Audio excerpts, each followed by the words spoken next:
Programang ito ay rated SPG, striktong patnubay at gabay ng magulang ang kailangan.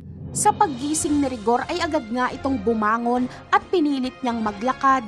Tumakas ito sa ospital at agad na pumunta sa presinto para humingi ng tawad kay General Pacheco sa pagbugbog niya dito. Agad namang sumunod si Marites kay Rigor sa presinto at sa pagkikita nga ni Rigor at Agustus ay galit na galit si Agustus at pinaluhod niya si Rigor at pinahingi ng tawad.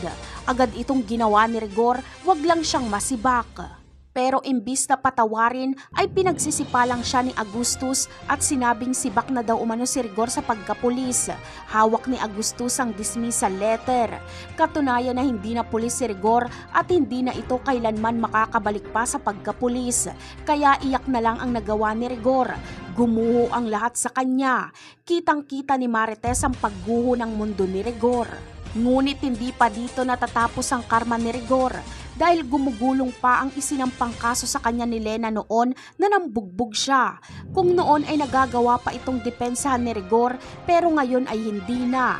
Dahil kung nagawa niyang bugbugin si General Pacheco ay magagawa niya rin yun kay Lena.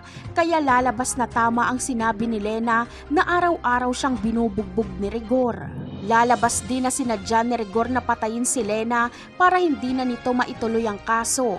Kaya guilty ang magiging hatol kay Rigor. Makukulong si Rigor. Si Mando mismo ang aaresto sa kanya. Sisiguraduhin ni General Pacheco na hindi na makakalabas si Rigor at pahihirapan niya ito sa loob ng kulungan. Mararanasan ni Rigor ang paghihirap ni Tanggol sa kulungan. Abangan na lang natin yan sa mga susunod na episode. Paalam!